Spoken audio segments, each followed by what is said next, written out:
नमस्कार. भारतीय जनता पार्टी प्रदेश कार्यालयामध्ये आयोजित या पत्रकार परिषदेमध्ये मी सगळ्यांचं मनापासून स्वागत करतो. खरं तर आज ज्या पद्धतीनं महाराष्ट्रामध्ये आणि देशामध्ये उद्धवजी ठाकरे आणि त्यांच्या पक्षानं हिंदुत्ववादापासून फारकत घेण्याचा प्रयत्न करतायत, हिंदुत्ववादापासून दूर पळण्याचा प्रयत्न करतायत आणि आज अतिशय दुर्दैवी अशी घटना उभाटा गटाच्या खासदारांनी केलेली आहे. वंदनीय हिंदू हृदय सम्राट बाळासाहेब ठाकरे यांनी सातत्यानं हिंदुत्ववादासाठी पुढाकार घेतला होता, हिंदुत्ववादासाठी संपूर्ण आयुष्य पणाला लावलं. वंदनीय बाळासाहेब ठाकरे यांनी हिंदुत्ववादासाठी लढा दिला आणि हिंदुत्ववादांसाठी आपलं आयुष्य पणाला लावलं. त्या उभाटा गटानं आज हिंदुत्ववादाच्या विरोधामध्ये भूमिका घेतलेली आहे. मदुराई जवळ एक मंदिर आहे, त्या मंदिराच्या टेकडीवर वर्षानुवर्ष जवळपास 14 ते 18व्या शतकापासून एक प्रथा सुरू आहे की तिथं दीप प्रज्वलित केला जातोय आणि हे दीप प्रज्वलित करण्याची परंपरा पुन्हा सुरू करावी यासाठी काही लोक मद्रास उच्च न्यायालयामध्ये गेले होते. काही लोक त्या न्यायालयामध्ये गेले असताना मदुराई खंडपीठानं पुन्हा एकदा हा दीप, जी आपल्या हिंदू धर्मामध्ये दिवा लावण्याची परंपरा असते, दीप प्रज्वलित करण्याची परंपरा असते, ती परंपरा पुन्हा सुरू करण्याचे आदेश मद्रास खंडपीठानं दिले, मदुराई खंडपीठानं दिले. परंतु त्या न्यायाधीशांच्या विरोधामध्ये जे न्यायमूर्ती आहेत GR स्वामीनाथन यांच्या विरोधामध्ये महाभियोग आणण्याचं काम इंडिया आघाडीने केलं आणि दुर्दैवानं या महाभियोगाच्या विरोधामध्ये उभाटा गटाच्या खासदारांनी स्वाक्षऱ्या केल्या. एका बाजूला हिंदूंच्या रक्षणासाठी वंदनीय बाळासाहेब ठाकरे यांनी संपूर्ण हयात घालवली आणि हिंदूंना हिंदू म्हणून जगण्याचा अधिकार मिळाला पाहिजे, राम मंदिर झालं पाहिजे, यासाठी आपण सगळ्यांनी लढा दिला. आणि आज उभाटा गटाचे खासदार एका मंदिराची दीप प्रज्वलित होतोय, त्या विरोधामध्ये ज्या न्यायमूर्तींनी अधिकार दिला, आदेश दिला, त्या न्यायमूर्तीच्या विरोधात भूमिका घेण्याचं काम हे उभाटा गटाचे खासदार करतायत. माझा उभाटा गटाच्या खासदारांना सवाल आहे, अरविंदजी सावंत तुम्ही इथं सही केली, आज वंदनीय बाळासाहेब ठाकरे यांना काय वाटत असेल? वंदनीय बाळासाहेब ठाकरे यांनी हिंदुत्वाचा वसा आपल्या सगळ्यांना दिला होता आणि तुम्ही हिंदुत्ववादाच्या विरोधात भूमिका घेऊन काँग्रेसच्या मांडीला मांडी लावून बसता आणि अशा पद्धतीनं हिंदू विरोधी भूमिका घेण्याचं काम करतायत आणि सही करता. आज बाळासाहेब ठाकरे असते तर या खासदारांच्या पेकाटामध्ये त्यांनी लाथ घातली असती, कारण कधीही बाळासाहेब ठाकरे यांची अशी भूमिका नव्हती की अशा पद्धतीनं हिंदू विरोधी काम खासदारांकडनं करावं. एका बाजूला तुम्ही अजान स्पर्धा घेतायत, एका बाजूला नमाज पठण स्पर्धा घेतायत आणि दुसऱ्या बाजूला अशा पद्धतीनं हिंदू मंदिरामध्ये दीप प्रज्वलित केला जातोय, त्याचा समर्थन करणारं आदेश दिल्यानंतर त्या न्यायाधीशाच्या विरोधामध्ये तुम्ही भूमिका घेतायत, त्या न्यायमूर्तीच्या विरोधामध्ये भूमिका घेतायत. उभाटा गटाच्या खासदारांना याबद्दल लाज वाटली पाहिजे. वंदनीय बाळासाहेब ठाकरे असते तर आज या सगळ्या खासदारांना पक्षातनं बाहेर काढून टाकलं असतं आणि त्यांना सांगितलं असतं की तुमची जागा आमच्या पक्षामध्ये नाही, कारण जो हिंदू विरोधी आहे, जो आपल्या धर्माच्या विरोधात आहे, देव देशाच्या विरोधामध्ये जो आहे, त्यांना या पक्षामध्ये स्थान नाही, असं वंदनीय बाळासाहेब ठाकरे यांनी कडकडून सांगितलं असतं. परंतु दुर्दैवाने आज वंदनीय बाळासाहेब ठाकरे यांचे विचार पुढे नेण्याचं काम उद्धवजी ठाकरे करत नाहीत. माझा उद्धवजी ठाकरे आणि आदित्यजी ठाकरे यांना देखील सवाल आहे, आपण वंदनीय हिंदू हृदय सम्राट यांचं नाव घेतो, आपण बाळासाहेब ठाकरे यांचा फोटो लावतो आणि त्यांचे विचार पायदळी तोडवण्याचं काम उद्धवजी तुमच्या पक्षातले खासदार करतायत. अरविंद सावंत आणि तुमच्या पक्षातले खासदार हिंदू विरोधी भूमिका घेण्यासाठी संसदेमध्ये सही करतायत, लोकसभेमध्ये सही करतायत आणि एका न्यायमूर्तीच्या विरोधात ज्यांनी मंदिरातली प्रथा सुरू केली पाहिजे, जी वर्षानुवर्षाची प्रथा आहे, जवळपास 14 ते 18व्या शतकापर्यंत ही प्रथा परंपरा सुरू होती आणि ही प्रथा परंपरा मोडीत निघावी यासाठी तुम्ही प्रयत्न करतायत. तुम्ही कुणाचा अपमान करतायत? तुम्ही संपूर्ण हिंदूंचा अपमान करतायत, तुम्ही आमच्या देवदेवतांचा अपमान करतायत. अरविंद सावंत तुम्हाला इथल्या हिंदूंनी मतदान देऊन निवडून आणलं, अरविंदजी सावंत तुम्हाला महाराष्ट्रातल्या मुंबईतल्या जनतेने मतदान दिलं, त्या मतदारांचा अपमान करण्याचं काम अरविंदजी सावंत आणि उभाटा गटाचे खासदार करतायत. माझा उद्धवजी ठाकरे यांना सवाल आहे, तुम्ही अरविंद सावंत आणि या खासदारांवर काय कारवाई करणार आहात?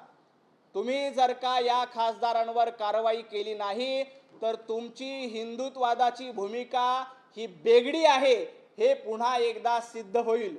काँग्रेसच्या मांडीला मांडी लावून बसल्यामुळे तुम्ही हिंदुत्ववाद सोडून दिला, तुम्ही हिंदुत्ववादाची फारकत घेतली.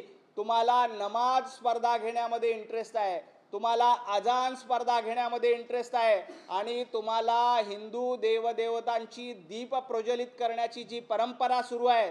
लोक खरं तर वंदनीय बाळासाहेब ठाकरे यांनी हिंदुत्ववादाचा दिवा, हिंदुत्ववादाची ज्योत या देशामध्ये जागवली आणि उद्धवजी ठाकरे तुम्ही मंदिरातली ज्योत विझवणाऱ्यांसोबत उभे आहात. एका बाजूला हिंदुत्ववादाची ज्योत पेटवणारे वंदनीय बाळासाहेब ठाकरे आणि दुसऱ्या बाजूला हिंदुत्ववादाची ज्योत मिटवणारे उद्धवजी ठाकरे आपल्या समोर आहेत. माझा मुंबईकरांना देखील सवाल आहे, अशा पद्धतीनं सातत्यानं हिंदू विरोधी भूमिका घेणारे उद्धवजी ठाकरे यांचा बुरखा आज टराटरा फाटला गेला आहे. आजपर्यंत यांनी हिरव्या मतांसाठी बुरखा धारण करण्याचा प्रयत्न केला होता, परंतु अशा पद्धतीनं हिंदू विरोधी भूमिका घेऊन आपल्या हिंदू मंदिरातील प्राचीन परंपरा आहे तिथं ज्योत पेटली पाहिजे यासाठी सगळे आक्रमक असताना, तुम्ही कोर्टानं आदेश दिलेला असताना त्या न्यायमूर्तींच्या विरोधात महाभियोग आणण्यासाठी तुमचे खासदार सह्या करतात, तुमचे खासदार पत्र लिहितात. हेच वंदनीय बाळासाहेब ठाकरे यांना अभिप्रेत होतं का? वंदनीय बाळासाहेब ठाकरे यांचं हिंदुत्व हे कडवं होतं. वंदनीय हिंदू हृदय सम्राट बाळासाहेब ठाकरे यांचा राष्ट्रवाद प्रखर होता आणि ती प्रखर ज्योत पेटवण्याचं काम बाळासाहेब ठाकरे यांनी केलं होतं आणि ती ज्योत विझवण्याचं काम दुर्दैवानं उद्धवजी ठाकरे, आदित्यजी ठाकरे आणि त्यांचे उभाटा गटाचे खासदार करतायत. आता माझा महाराष्ट्रातल्या जनतेला देखील सवाल आहे की आपण उद्धवजी ठाकरे यांची ही भूमिका मान्य करणार आहेत का? ज्या पद्धतीनं गेल्या काही दिवसांपासून जेव्हा काँग्रेसच्या मांडीला मांडी लावून उद्धवजी ठाकरे बसले आणि हिंदुत्ववादाच्या विरोधात एक एक भूमिका घेत आहेत, तुम्ही आठवा की यांना मराठी माणूस प्रिय नाहीये, यांना देशातला हिंदू प्रिय नाहीये, यांना महाराष्ट्रातला हिंदू प्रिय नाहीये. जे जे हिंदू विरोधी आहेत त्या सगळ्यांच्या मांडीला मांडी लावून बसण्याचं काम उद्धवजी ठाकरे तुम्ही केलंय आणि आता तुमचे खासदार अशा पद्धतीनं संसदेमध्ये उघड भूमिका घेत आहेत. उद्धवजी ठाकरे तुम्ही या खासदारांवर काही कारवाई करणार आहात का? आणि पत्रकार परिषद घेऊन माझी उद्धवजी ठाकरेंना विनंती आहे, आदित्यजी ठाकरे यांना विनंती आहे, तुम्ही पत्रकार परिषद घेऊन याबद्दल आपली भूमिका स्पष्ट केली पाहिजे की आमची भूमिका ही नाही, हे उद्धवजी ठाकरे यांनी पुढे येऊन सांगावं. अन्यथा ते हिरव्या मतांसाठी आणि हिंदू विरोधात भूमिका घेण्यासाठी ओळखले जातील. वंदनीय बाळासाहेब ठाकरे यांच्या विचारांना पायदळी तोडवण्याचं काम उद्धवजी ठाकरे करू नका. जुने जाणते शिवसैनिक आहेत, त्यांनाही ही भूमिका आवडणार नाही, कारण आमच्या शिवसैनिकांनी हिंदू मंदिर जागलं पाहिजे, हिंदू मंदिर मोठे झाले पाहिजे, हिंदूंची ज्योत पेटली पाहिजे यासाठी सगळ्यांनी प्रयत्न केले होते. परंतु तीच हिंदुत्ववादाची ज्योत विझवण्यासाठी जर का तुमचे खासदार सह्या करत असतील, तुमचे खासदार त्याला पाठिंबा देणार असतील तर तुमचा धिक्कार आहे. वंदनीय बाळासाहेब ठाकरे देखील अशा लोकांना नक्की स्थान दिले नसतं, परंतु आज दुर्दैवाने वंदनीय हिंदू हृदय सम्राट बाळासाहेब ठाकरे यांचे विचार पायदळी तोडवण्याचं काम उद्धवजी ठाकरे हे सातत्यानं करतायत, आदित्यजी ठाकरे सातत्यानं करतायत. त्यामुळे या भूमिकेचा आम्ही निषेध करतो आणि अशा पद्धतीनं भूमिका जर का घेत असतील तर तुम्हाला येणाऱ्या काळात ही संपूर्ण महाराष्ट्रातील जनता आणि देशातली जनता निश्चितपणे तुमची मशाल विझवण्याचं काम निश्चित करेल. आज तुम्ही हिंदुत्ववादाची ज्योत विझवताय, उद्या येणाऱ्या स्थानिक स्वराज्य संस्थांच्या निवडणुकीमध्ये तुमची मशाल विझवल्याशिवाय महाराष्ट्रातील आणि मुंबईतली जनता राहणार नाही. या संदर्भात काय प्रश्न असतील?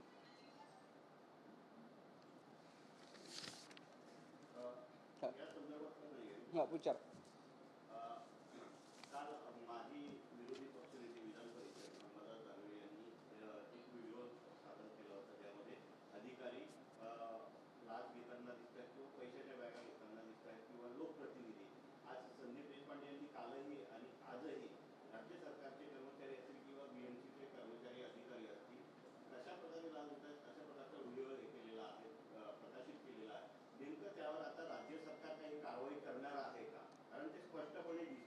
निश्चितपणे या राज्यामध्ये भ्रष्टाचाराला कुठेही थारा नाही. हे आदरणीय देवेंद्रजी फडणवीस यांचं सरकार आहे. हे स्वच्छ प्रतिमेचं सरकार आहे. या संपूर्ण प्रकरणाची चौकशी करून दोषींवर निश्चितपणे कारवाई केली जाईल. फक्त अंबादासजी दानवे यांना माझा फक्त एवढाच सवाल आहे, दानवे साहेब, आपलं महाविकास आघाडीचं सरकार असताना रोज 100 कोटीची वसुली तुमच्या काळामध्ये सुरू होती. दिवसा ढवळ्या वेगवेगळ्या लोकांकडनं पोलिसांना टार्गेट दिलं होतं की 100 कोटी रुपये तुम्ही वसूल करा आणि आमचं टार्गेट पूर्ण करा. दानवे साहेब त्याच्याबद्दल चकार शब्द काढायला तयार नाहीत. आमच्या सरकारमध्ये भ्रष्टाचाराला थारा नाही. जो कोणी दोषी असेल त्याच्यावर निश्चितपणे कारवाई केली जाईल, त्याला सोडलं जाणार नाही. परंतु अंबादासजी दानवे यांना याबद्दल बोलण्याचा अधिकार आहे का? आपलं महाविकास आघाडीचं सरकार असताना 100 कोटी रुपये कशा पद्धतीने वसूल केली जात होती? कोविडमध्ये मुंबई महापालिकेमध्ये कोरोनाच्या काळामध्ये करोडो रुपयाचा भ्रष्टाचार कोणी केला? सर्वसामान्य माणसाला, कामगारांना वाटल्या जाणाऱ्या खिचडीलाही यांनी सोडलं नाही. अनेक कोविडच्या कंत्राटदारामुळे मलिदा खाण्याचं काम तत्कालीन महाविकास आघाडी सरकारनं केलं होतं. हे महाराष्ट्राला माहीत आहे. त्यामुळं आमचं सरकार या सगळ्या प्रकरणामध्ये चौकशी करून दोषींना सोडणार नाही, कारवाई करील. अंबादासजी दानवे, तुमची या कोविड काळातल्या भ्रष्टाचार आणि 100 कोटी वसुलीबद्दलची भूमिका काय, एकदा महाराष्ट्राला सांगा. दुसरा प्रश्न संदीपजी देशपांडे यांनी केला की काही PWDचे अधिकारी लाच घेत आहेत, पैसे घेत आहेत, असा व्हिडिओ करतायत. या प्रकरणामध्ये सरकार अतिशय गांभीर्यानं दखल घेईल. या संपूर्ण प्रकरणाची तपास होईल, चौकशी केली जाईल आणि या प्रकरणामध्ये कोणी दोषी असेल तर कुणालाही सोडलं जाणार नाही. हे पारदर्शक आणि स्वच्छ प्रतिमेचं सरकार आहे. हे देवेंद्रजी फडणवीस यांचं सरकार आहे. इथं कुठल्याही भ्रष्टाचाराला थारा नाही, लाचखोरांना इथं थारा नाही. प्रत्येकावर योग्य ती कारवाई केली जाईल. फक्त राजकीय सुडापोटी आरोप करणार असतील तर ते देखील सहन केले जाणार नाहीत.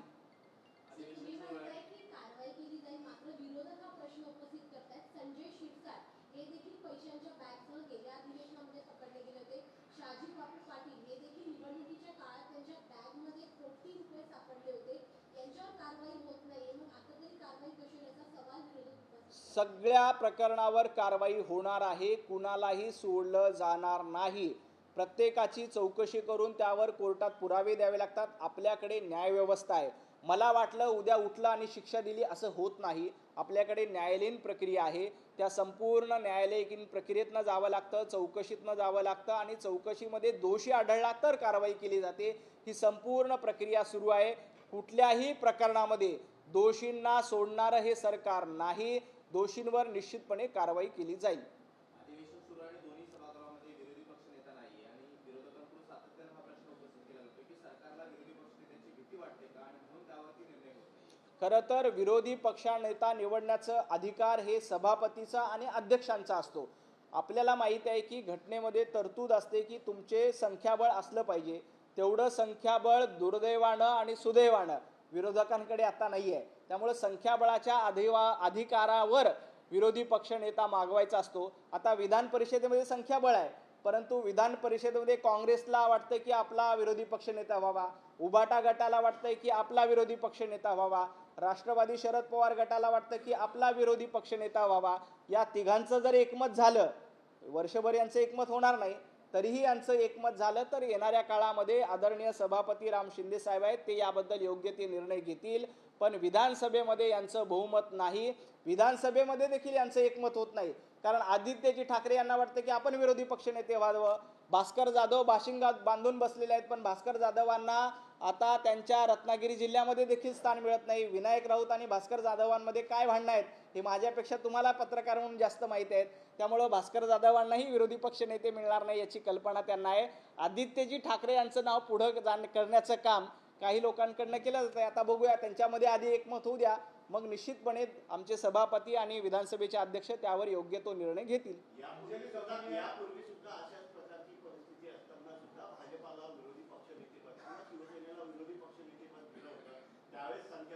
नाही, आम्ही आताही कोणीही विरोधी पक्ष नेते देणार नाही असं म्हटलं का? राम शिंदे साहेबांनी म्हटलं का विरोधी पक्ष नेते देणार नाहीत? किंवा राहुलजी नार्वेकर यांनी म्हटले का आम्ही विरोधी पक्ष नेते देणार नाही. तुमच्यामध्ये आधी एकमत करा. तुम्हाला उबाटा गटाचा विरोधी पक्षनेता हवा आहे, तुम्हाला काँग्रेसचा विरोधी पक्षनेता हवा आहे का तुम्हाला राष्ट्रवादीचा विरोधी पक्षनेता हवा? बरं, उबाटा गटाचं ठरलं तर उबाटा गटामध्ये आदित्यजी ठाकरे यांना विरोधी पक्षनेता करायचं आहे का भास्कर जाधव यांना विरोधी पक्षनेते करायचं आहे, यावर आधी त्यांनी एकमत करावं आणि मग आदरणीय विधानसभा अध्यक्ष आणि विधान परिषदेच्या सभापतींकडे जावं. ते यावर योग्य ते निर्णय घेतील.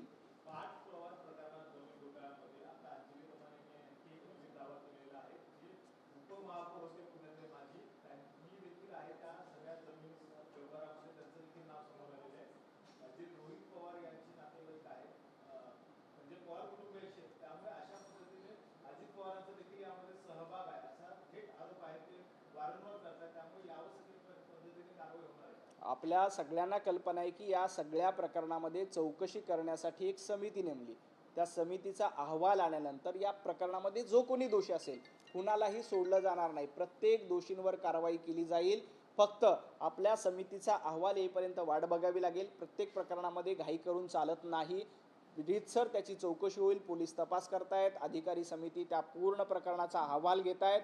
या प्रकरणामध्ये जो कोणी दोषी असेल त्याच्यावर निश्चितपणे कारवाई केली जाईल.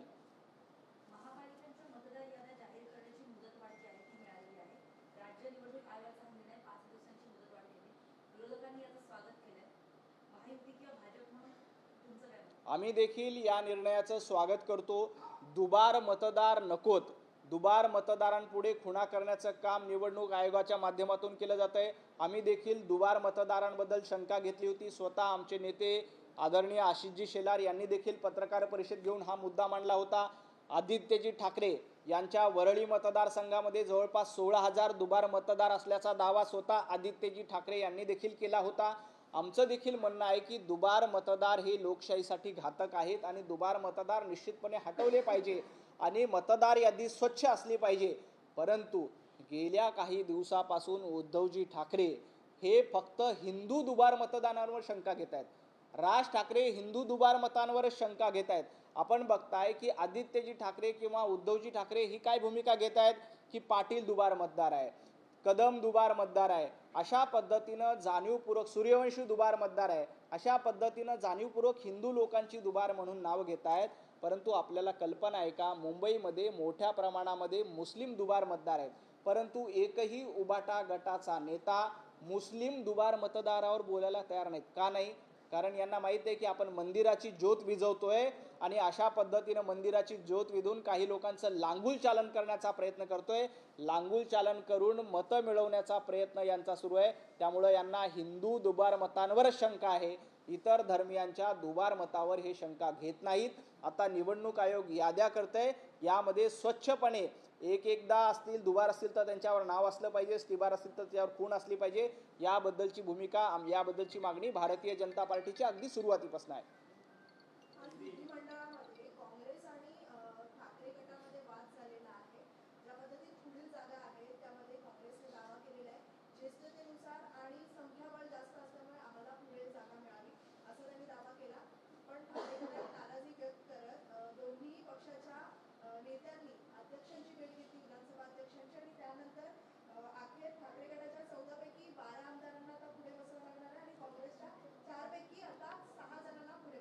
मी मगासपासून सांगत होतो की यांच्यामध्ये एवढी भांडणं आहेत ना की विरोधी पक्षनेता कोण व्हायचं, पुढे कोण बसायचं, निवेदन कोण द्यायचं.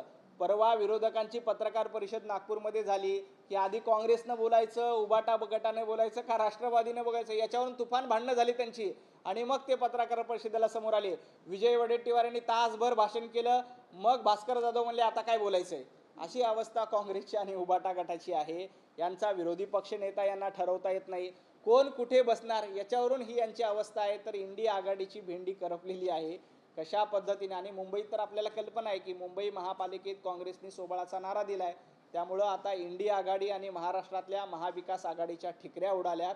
यांची भांडणं आता सुरुवात झाली. आता म्हणतायत की आम्हाला पुढे खुर्च्या द्या, मग म्हणतील मागे खुर्च्या द्या, मग हळूहळू हे शेवटच्या रांगेपर्यंत येऊन भांडतील. कारण महाराष्ट्रातल्या जनतेला माहीत आहे की महाराष्ट्राचा विकास भारतीय जनता पार्टी आणि देवाभाऊच करू शकतात. हे खुर्च्यासाठी भांडतायत. खुर्च्यासाठी भांडणारे विरोधक आहेत. तर जनतेसाठी लढणारे आणि जनतेची मदत करणारे सत्ताधारी आहेत, देवाभाऊ आहेत, हे महाराष्ट्रातल्या जनतेला माहिती आहे. निश्चितपणे विरोधक अशा पद्धतीचे नको ते मुद्दे काढून कोण कुठे बसायचं काय फरक पडतो? त्या सभागृहामध्ये बसण्याचा अधिकार जनतेने दिलेला असतो आणि तुम्ही सभागृहातल्या शेवटच्या बाकावर बसलात काय किंवा पुढच्या बाकावर बसलाय का, तुम्ही विचारलेला प्रश्न महत्त्वाचा असतो. तिथे कुठल्या रांगेत बसलात हे महत्त्वाचं नसतं. पहिल्या रांगेत प्रश्न विचारून जर का तुम्ही उत्तर मागितलं त्यालाही तेवढीच किंमत असते आणि शेवटच्या रांगेमध्ये बसून प्रश्न विचारला तरी त्याला तेवढाच अधिकार असतो. त्यामुळं अशा पद्धतीनं वेळ वाया घालवण्याचं काम महाविकास आघाडीच्या नेत्यांकडनं केलं जात आहे आणि खुर्च्यासाठी तुम्ही भांडताय ना, तर येणाऱ्या स्थानिक स्वराज्य संस्थाच्या निवडणुकीत, महापालिकेच्या निवडणुकीत जनता तुम्हाला खुर्ची सुद्धा देणार नाही, हे विरोधकांनी लक्षात ठेवावं. खूप खूप धन्यवाद.